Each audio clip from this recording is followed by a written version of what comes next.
Hi அஸ்ஸலாமு அலைக்கும். சூப்பரான சிக்கன் மெக்ரோனி எப்படி செய்கிறதுன்னு பார்க்கலாமா வாங்க. நான் இதுக்கு பார்த்தீங்கன்னா எடுத்திருக்கேன் 4 வெங்காயம் இந்த மாதிரி சாப் பண்ணி வச்சுருக்கேன்.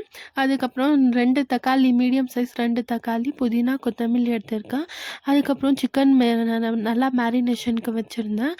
அதுக்கப்புறம் கடாயில் ஆயில், 2 பட்டை, ஏலக்காய், இது எல்லாமே சேர்த்துட்டு அதுக்கப்புறம் நம்ம சாப் பண்ணி வச்சுருக்க வெங்காயமே இதில் ஆட் பண்ணிக்கலாம். ஆட் பண்ணிவிட்டு அதுவுமே நல்லா வதக்கிக்கலாம். ஒரு 2 மினிட்ஸ்க்காக நல்லா வதக்கிட்டே இருக்கணும் அப்படியே. அதுக்கப்புறம் தான் அதோட கலர் சேஞ்சர் ஆகிறதுக்கப்புறம் தான் நம்ம இங்கே தக்காளி ஆட் பண்ணியிருக்கலாம். நம்ம சாப் பண்ணி வச்சுருப்போம்ல அந்த தக்காளி ஆட் பண்ணிக்கலாம். நீங்கள் வீடியோ ஸ்கிப் பண்ணாமல் பாருங்கள். அப்போ தான் இந்த ரெசிபியோட உங்களுக்கு நான் எப்படி ஸ்டெப் பை ஸ்டெப்பாக செய்கிறதுன்னு தெரியும். அதுக்கப்புறம் இதில் ஃபைனலி 2 தக்காளி ஆட் பண்ணிவிட்டு நல்லா சாப் பண்ணி வச்சுருப்போம்ல அந்த தக்காளி ஆட் பண்ணிவிட்டு அதுவுமே நல்லா மிக்ஸ் பண்ணிக்கலாம். நல்லா வதக்கிக்கலாம். ஒரு 2 மினிட்ஸ்க்கு நல்லா தக்காளி சாஃப்ட் ஆகிற வரைக்கும் இந்த மாதிரி நல்லா வதக்கிக்கலாம். இந்த மாதிரி வதக்குனதுக்கப்புறம் இதில் நான் புதினா இலை ஆட் பண்ணிக்கிட்டேன். புதினா இலையுமே நல்லா வதக்கி விட்டுக்கலாம் ஒரு 2 மினிட்ஸ்க்கு. அதோட ஃப்ளேவர் நல்லா இறங்கணும். புதினாவோட ஃப்ளேவர் நல்லா ஸ்மெல் வந்ததுக்கப்புறம் நான் இதில் சாப் பண்ணி வச்சுருப்போம் இல்லையா கொத்தமல்லி, அதுவுமே நல்லா இதை மிக்ஸ் பண்ணிக்கிறேன். நல்லா வதக்கிக்கலாம். அதுவுமே ஒரு 1 மினிட்க்கு நல்லா இந்த மாதிரி வதக்கி விட்டுக்கலாம்.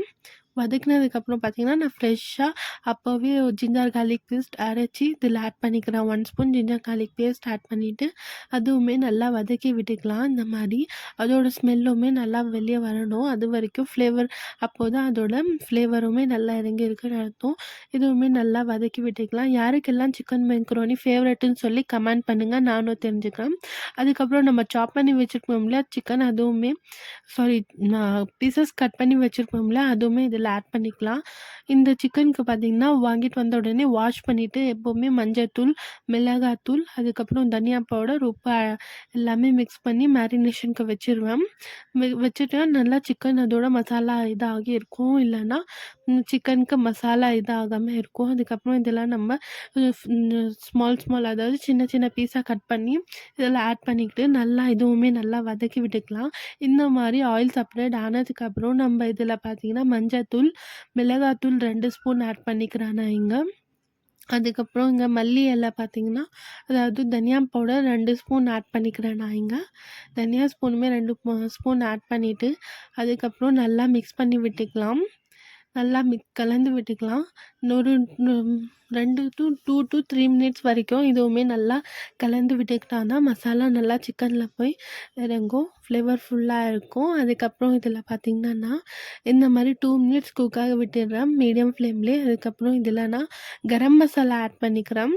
1/2 ஸ்பூன் அளவுக்கு ஆட் பண்ணிவிட்டு அதுவுமே நல்லா கலந்து விட்டுக்கலாம். அதுக்கப்புறம் நான் இங்கே பார்த்திங்கன்னா இன்ஸ்டன்ட் மட்டன் மசாலா எடுத்திருக்கேன். அதுவுமே இதில் நான் ஆட் பண்ணிக்கிட்டேன். டேஸ்ட்டு ரொம்பவே நல்லாயிருக்கும். நீங்களும் உங்கள் வீட்டில் மட்டன் மசாலா பவுடர் இருந்துச்சுன்னா ஆட் பண்ணிக்கோங்க.